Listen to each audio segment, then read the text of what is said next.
Good morning kuya at sa inyong lahat mga kasambahay. Ngayong araw ay magluluto tayo ng burger. Pero take note mga kasambahay, ito ay healthy na at masarap na burger. Ito ay hindi gawa sa karne kundi sa balat ng saging na saba. Kaya talaga namang healthy ang gagawin nating burger ngayong araw mga kasambahay. Ngayon kung ready na kayo, tara na at let's cook it right!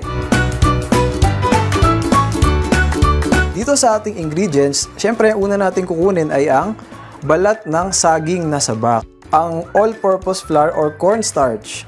Then meron din tayong itlog, sibuyas at bawang.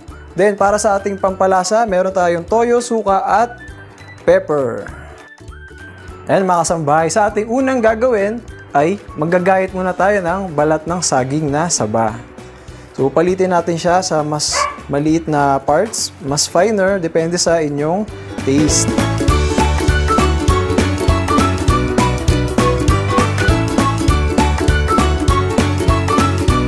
Matapos na magayat ang ating balat ng saging na saba, ngayon naman ay ihalo natin siya sa flour and egg para magbuo yung kanyang texture.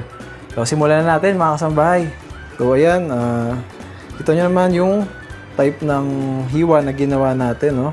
Para medyo solid siya. Cornstarch or all-purpose flour.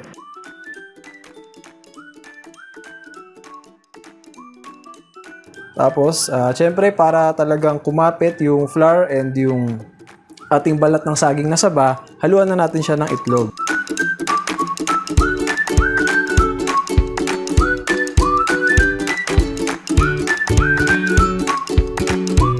At kasabay nito, lagyan na rin natin siya ng sibuyas at bawang.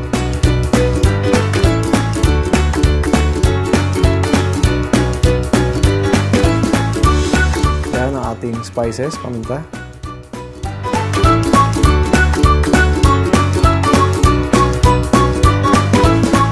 Then, pwede natin lagyan ng pampaalat na toyo.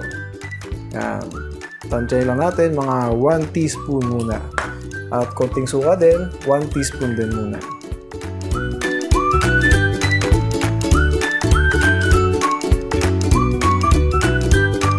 At yan mga kasangbahay, once na nahalo na natin lahat ng ingredients, pwede na natin siyang hulmahin into our patties.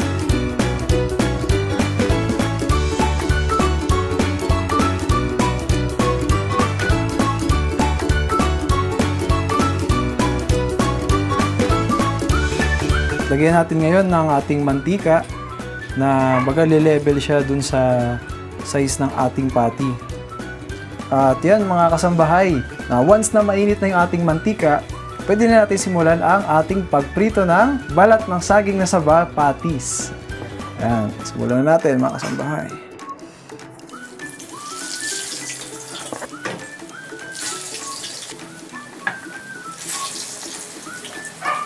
At yan mga kasambahay, sa ngayon ay naka-medium heat ang ating kalan.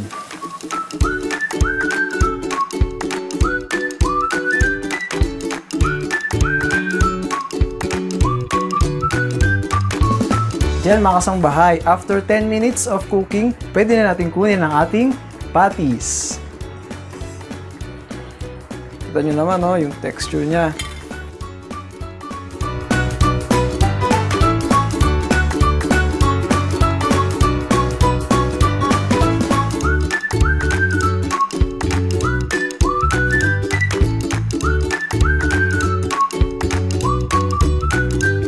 At yan mga kasangbahay, dahil ready na ang ating patties, poproceed na tayo sa exciting part, no? Lalagyan na natin ang ating patties sa buns. Ayan, mga kasangbahay. Dahil ito ay burger, lalagyan natin ng cheese. Sunod natin ang pipino. Lagyan natin ng dalawa. At kamatis. At sunod natin ilagay ang lettuce. At ayan mga kasangbahay, buo na ang ating burger na gawa sa balat ng saging na saba.